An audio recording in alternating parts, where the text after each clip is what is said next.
Hello everybody, Aquarium Basics. Get to the point. I kind of don't want to bring too much personal life into these videos. I want to make them kind of quick too, and originally doing 10 minutes, but now I'm thinking even shorter videos.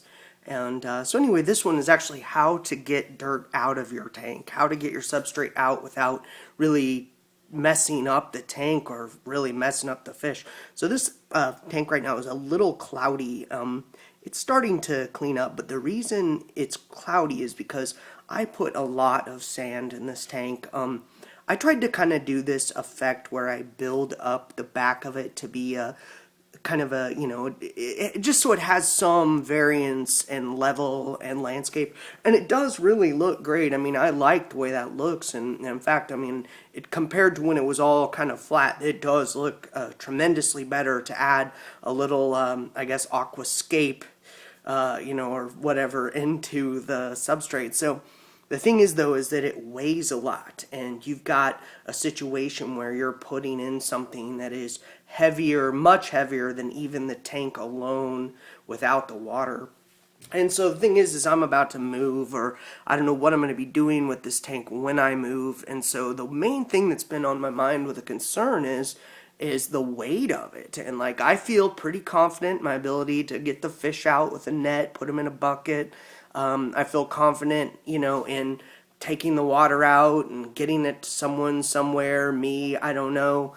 And the thing though is that it would mess up the plants tremendously if you had to take the plants out just to get the dirt out. So I'm sure this is a pretty common theme for a lot of these guys. They have a tank, it's beautiful, but what happens when you gotta move? Or even in this situation too, I was debating just what if I got this finally on a stand. I've got it on cardboard right now, so hopefully it's not molding the carpet underneath and it doesn't leak. But what I'm coming at is that I would even like to have this up on a stand. That was just something I couldn't afford at the time when I bought it, and I just kind of went with this because it sits under the TV quite nice. But anyway, so what I found is this sounds kind of crazy, but a shop vac, a water shop vac.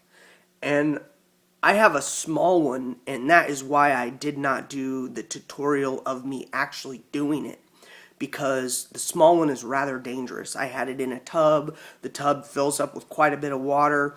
It almost fills up immediately upon one use of it to get a certain little area, say 2 or 3 inches of sand out of the tank. So, I mean, what it was is that I would feel mighty sad if someone used something like that or a regular vacuum and blamed it on me. So what you need is go borrow a shop vac from somebody who's got a fairly, large one.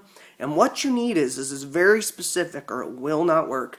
You have to have the small piece. You have to have the little piece that's like, for getting in the corner of a room or something, You cannot take the large, big, open, vacuum deal and put it in there. I mean, that would be a catastrophe. It would pull up all your plants.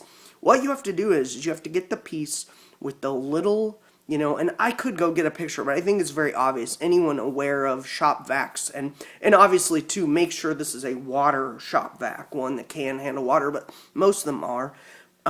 You're looking for a piece that has a sharp, pointed nose to it that allows an opening no more than even a few, like literally a centimeter or two, or not even an inch.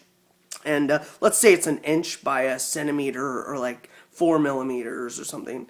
What you're looking for is that. And what you want to do is, and like I said, I wish I would have done the tutorial, but at the same time, I had some reservations just because of the shop vac that I have is very small, and I do not recommend that.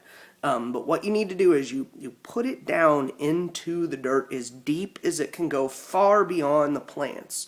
And you are going to just tap that button. I mean, you literally just tap it and it will pull out more than you even imagine.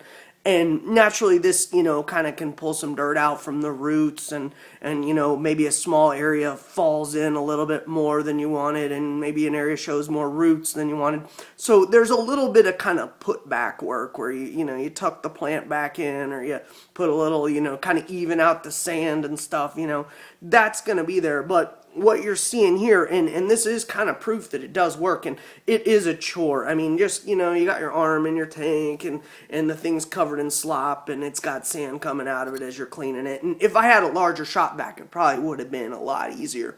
But what I'm saying to you is, you know, it's a tap of the button. I mean, it is not a turn it on and, you know, vacuum at all. This is get it exactly where you want to go, and one switch and switch off immediately.